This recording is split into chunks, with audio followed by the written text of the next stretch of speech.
After the Civil War, there were 4 men who helped build today's modern economy. Curious, who do you think of first? Rockefeller. Rockefeller. He's That's what I definitely think one of. of them. Yeah. Got any others? Oh, I know. man. That's a great I one, don't though. Cool. Ford comes later. Ford is later, but we are going to be talking about Rockefeller and 3 other mystery men today on the Furlo Capital Real Estate Podcast, where we dive into the intricacies of passive real estate investing. And our mission is to equip people to invest in today's modern economy, following in the footsteps of these giants of industry. And so that together we can build wealth while improving housing. I'm James, and this is my wife, Jessie. Yeah, who are those other 3? Who could they be? I'm sure you'll tell me, but now it's bothering Their me. I can't fortunes think of were them. bigger than most nations' treasuries. Oh my gosh. At the time.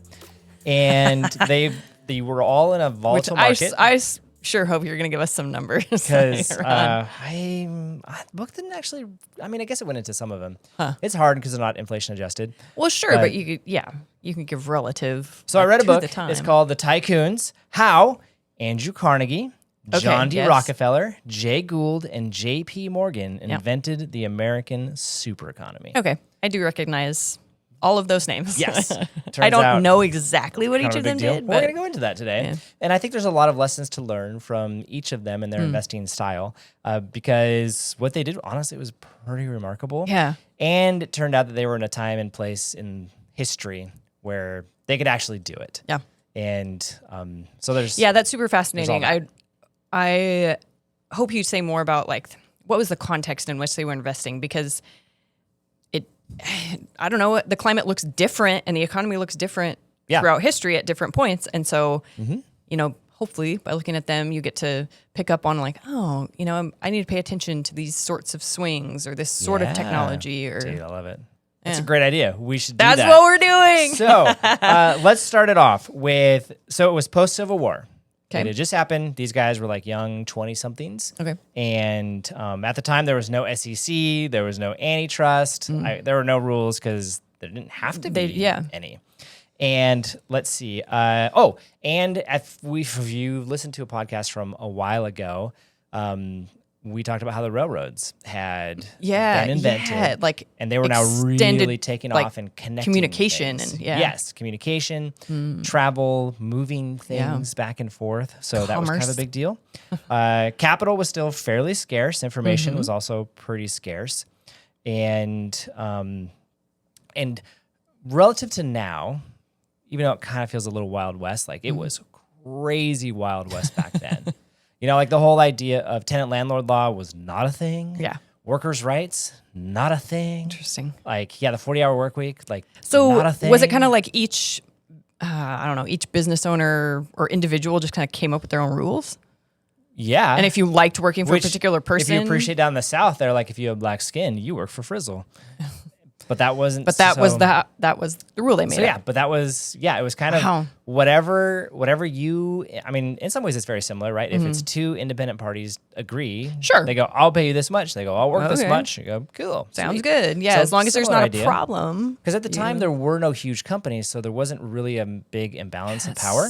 Super interesting. And everyone who did it was a craftsman. You didn't work in a factory.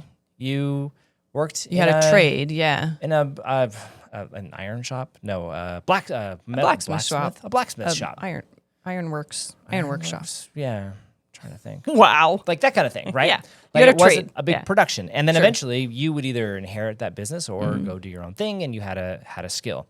So what was it may or may not have talked about this, but what was the relationship of these 4 guys in their stance to the Civil War? Did they have... I'm sure they had family members that fought in the Civil War. Probably. Did they? No, I don't think so. Okay, so it was post... It's that first generation after the Civil War. Yeah. They were alive, but I think they were too young to...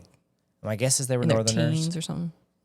That's my Yeah, guess. that's my other question is because I remember in the Civil War episode, you talked a I should little know bit these about answers. commerce and the South versus the North. And it was the South manufactured a bunch of things.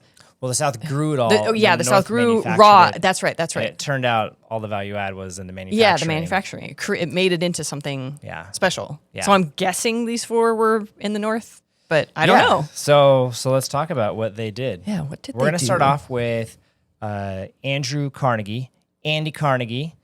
His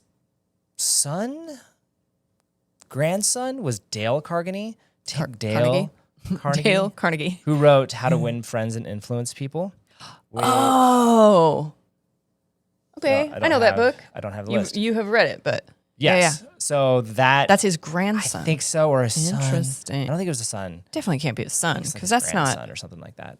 that He's old related. of a book. It's part of the Carnegie. But Andrew Carnegie is the guy who he did steel.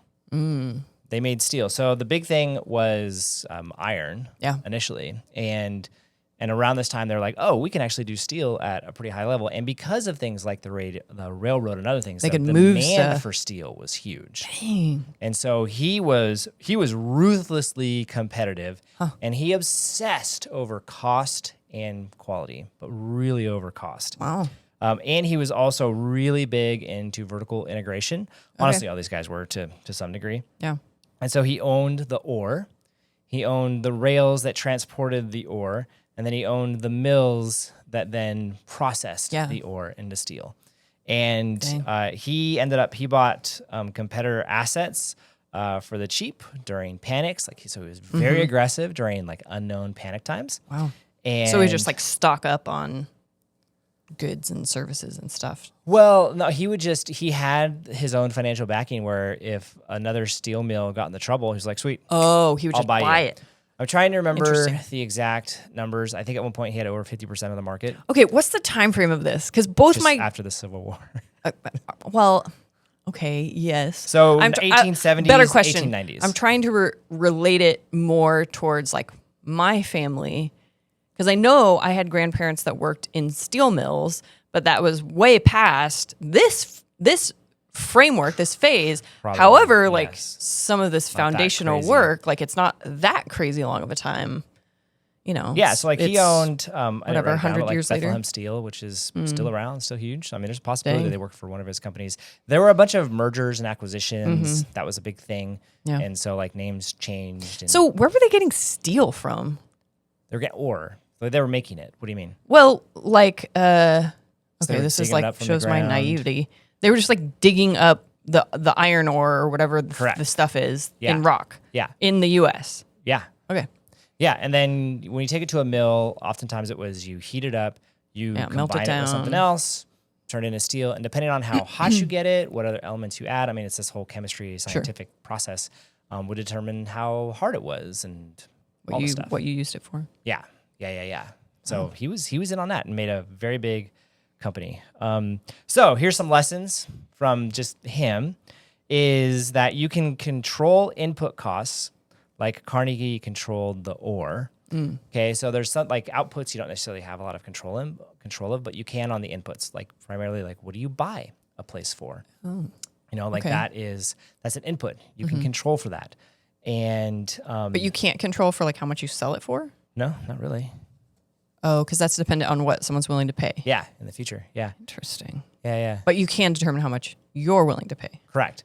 Okay. And to some extent too, you can control, like, am I going to hire someone else to do this, do it myself?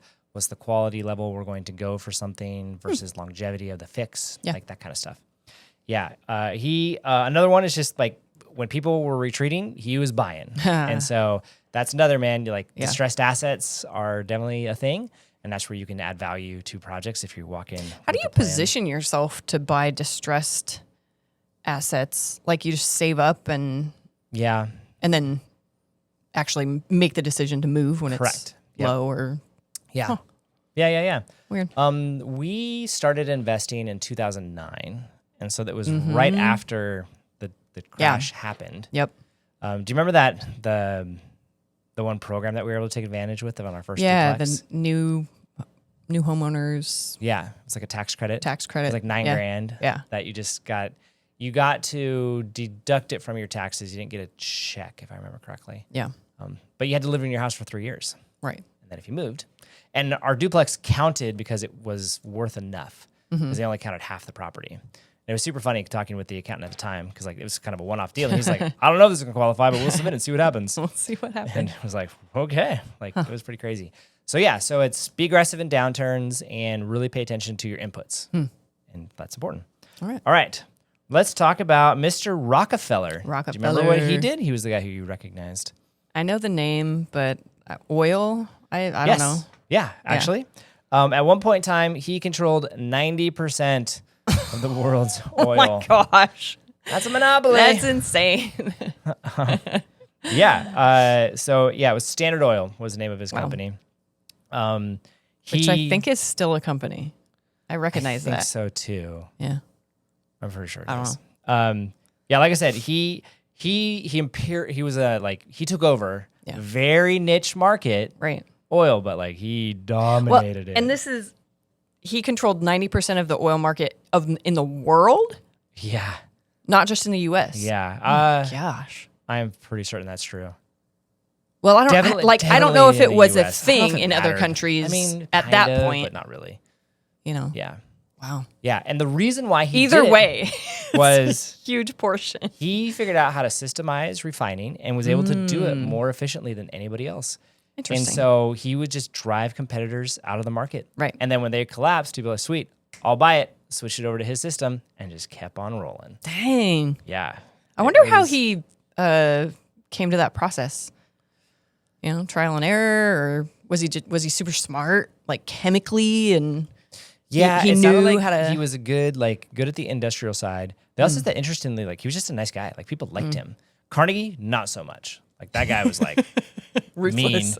Whereas Rockefeller, like people loved him. They were loyal with him. They stayed for decades with him. They wanted to work with him. All right, and even That's his an asset, competitors too. respected and liked him, so they were willing to sell to him. Yeah. Because they were just like, yeah, man, no, I get it. You can beat us fair and square, and he was always nice about it. And so sounds like just a cool dude. Yeah, honestly. But he didn't diversify. Like he all in on dominated oil. that one link of the chain. And that was it, and did rather well. So did he, similar to Carnegie, did he I don't know what you call it, drill for the oil and then refine it and then sell, move it? And it was just the refinery, if I remember correctly. So he would buy it was the raw oil from people who dug it up. Correct. Drilled it. Yeah. You Showing my naivety on all these processes. Yeah. No, that's the thing. Yeah, and I think if I remember correctly, I want to say it was like 90% in the U.S. And at one point in time, they were like, dude, you have a monopoly. And he was like, what are you talking about? The rest of the world is like, I'm on like 50% worldwide. Oh, my word. And then what made it interesting was Russia actually started their whole pipeline, oil pipeline. And then they became competitive with him because now all of a sudden they could transport it a lot easier and cheaper. Yeah. But he still did rather well. Again, his whole thing was, I'm going to focus. I'm not doing storage. I'm not doing short-term rentals. I'm not doing single-family homes. He was like, I do 2-bedroom, 1-bath, multifamilies that are 10 to 20 units. Yep. In this particular town. And that was it. And he got just really good at it. Focus. Yeah, got great at managing that type of asset, essentially. And I think there's something to be said about that. Would you say that we are niche dominant or spread thin? I say we're diversified. Yeah, that's fair. We do a lot of different types of things, which also has benefits. Yeah. Well, I'm more down the Carnegie route of let's vertically integrate, verticalize all the different steps Morgan when we get there. Sure. But so not super niche. Yeah, no, but he was like, this is all I do. And there are definitely investors where they're like, I just do short-term rentals and that's it in this area. And there are advantages. You can get really, really good at doing that one thing. And so if you're like, oh, I like the way that fits, like that's a good one. Okay. I didn't know as much about Jay Gould walking into it. I don't know either. He did railroads. Oh. Yeah. So, in some ways, he helped kick off this Gilded Age. But if you think Carnegie was a tough guy, people hated Gould. Oh. Yeah. His whole thing, he bought undervalued distressed rail lines that others weren't a fan. They talked about early on in the book, there was the Erie rail line that went, what was it, the Erie Lake to Chicago and back. And and it wasn't like there's just one. Also, they all had different sizes in terms of their gaps, and different size rails. Like none of this was standardized at the time. Oh my word! It wasn't until later where someone was like, you know, what would be really if helpful these all connected. If you could go one or the other, it'd be really cool. Huh. And so, but he was he would just straight up lie to do stuff. He didn't care. He'd be like, yeah, no. We're not doing this or that, and just whatever. It totally reminds me of like the Ticket to Ride games where you've got people who are like laying down track and we're like, no. Like, you go ahead. Yeah. I don't need to go that way. And then, come on. Definitely was one of his things. Interesting. Yeah. He, the way that they put it was he was a financial engineer. A financial engineer. Yeah. But really what he would do is he would buy the things, restructure it, and then he would flip it and profit off of it. Mm-hmm. He also, because of some of his unscrupulous natures, he would get in trouble, lose a lot of it, and then just kind of like it was constantly like a 2 steps forward, 1 step back. Oh my word! Yeah, sounds like a gambler on some level. Just like I don't know. Yeah. I hear what you're saying, but no, not really. Maybe it's not a nice But guy. again, his big thing was he helped build out the whole rail system that everything else was built on, and got paid handsomely for it. Was he part of that process to kind of streamline different railways because he was buying them and making them all no his way, or not? No, it was a guy afterwards who was like, we should do this. No, but he would do things where he would start up like secret companies to make bids and offers on multiple railroads. So wild. I mean, it's totally a thing. Sure. And then and at one point in time, he almost picked up like an entire regions, like entire Northwest. And someone found out about what was happening and blew the whistle. Dude. And I mean, he was like days away from locking up everything. And they stopped him and was like, they said part of it was he got a little too greedy and was trying to go too fast. But yeah, they also talked about, what was the story? Like I said, like they did some illegal stuff, and to the point where like they had to be on the run at one point in time. We're like, we gotta get out of here. And then ultimately he was like, I want to go back home. And so he just brought like pockets of cash essentially. Oh, my he just word. paid off people to let him go and let him off the hook. And he sold out other friends and stuff. And not a great guy. Yeah. But helped build the railways. So the lesson that we can take from this is that similar. If you got an asset that no one's interested in buying, like figure out why and how can you add value? Because it might be like there might be something there. That's what he was really great at figuring out. It's like, oh, these railroads, they didn't price it right. Their models were wrong, or the railroad wasn't good quality. He would figure that out and then go in and do the work. I mean, he was like a flipper, but for railroads, just crazy. I mean, it kind of makes sense if you have an eye for that. Well. Yeah.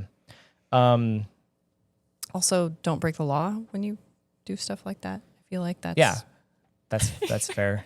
That's I mean, he was successful, but maybe don't do it that way.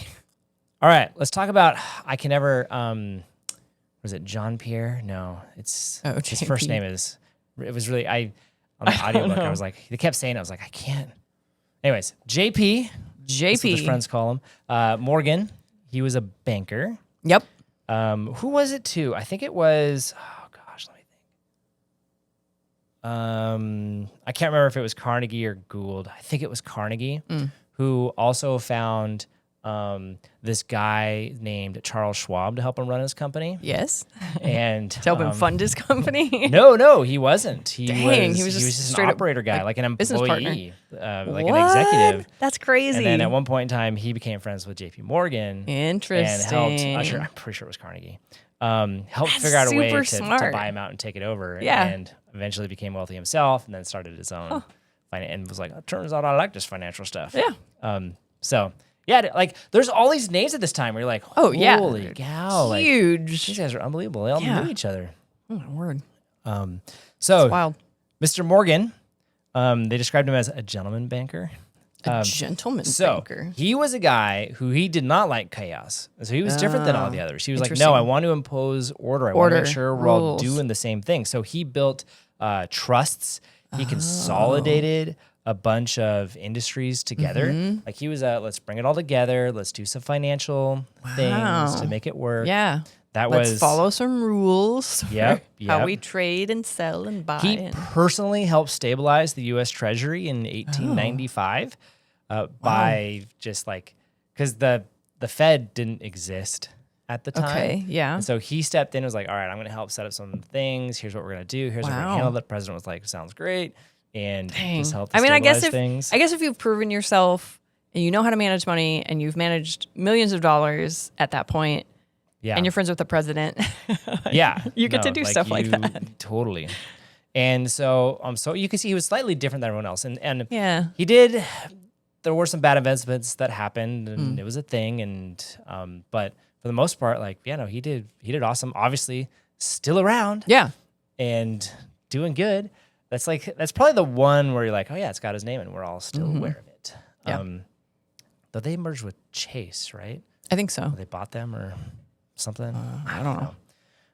I don't know. So lessons here is you can become a calming, just become calming in times of chaos.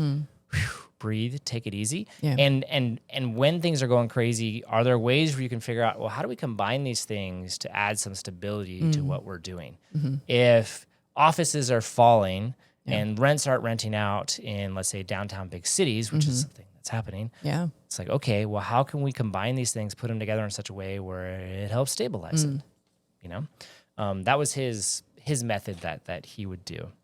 As opposed to, say, Gould, who'd be like, sweet, these buildings are falling down. Let's go. Let's flip it. Exactly. I'm not going to worry about the market. Who Whereas cares? Morgan was big enough for be like, well, how do we stabilize the market so then these buildings become more valuable? More how do we bigger attract picture. businesses and to want to rent here, and that will stabilize it. Yeah. But it's far more like economic principle as opposed to like business, which you need both, but I could see how he'd be really successful with that. Yeah, and he definitely was a guy who was like, hey, we're going to, I care about my reputation. I care about what people think about me, and that's going to get people to follow me, and that's how I'm going to lead people. So would you say that we are stabilizers or speculators on a lot of our deals? Interesting. It depends on the deal. Okay. I think there are certain deals where it's like, okay, yeah, we're taking advantage of this particular opportunity because it, whatever, is in disrepair and needs some fixing, and we can flip it and get some profit off of it. But there's others that are like I think of the apartment building where I'm like, it was in a terrible state, but we didn't just sell it right away. We established good systems and created a community, and it improved the surrounding area. Okay. Yeah, that's fair. So it's it's kind of a mix of both. Yeah, that's fair. We're definitely not Gould, I don't think. I would say we do tend more towards the speculator. Probably slightly. I don't know. I see your hesitation. I see what you're saying there. Okay. So so here's my next question for you. Which tycoon's instinct do you think fits the current market we're in? Oh, that's interesting. I think when we got started, I would have said Gould much more. Oh, okay. But I think now it's almost, I want to say it's almost a JP Morgan. It's a combination of JP Morgan and who was so I'm going to say so Carnegie was like, I'm going to vertically integrate all this stuff. Right. That's where I'm going to take the value from. Rockefeller was like, nope, I'm going to just focus on this little thing. Yeah. And I'm going to dominate this. Gould was more of I'm going to pick and choose opportunities. Yeah, it's for railroads, but I'm going to go in, make it better, get out. Yeah. Instead of having this longevity thing, it was more flipping. Yeah. And then JP Morgan was more of how can I help on the macroeconomic side of things and position laws and finances in such a way that it benefits me. Yeah.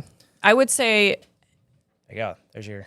Yeah, that was a super good summary. It was super helpful. I would say Carnegie with a splash of JP Morgan. Okay. Yeah. Which I would say in some ways that's definitely, that's the direction I'm headed in with property management. Yeah, because it's kind of investing.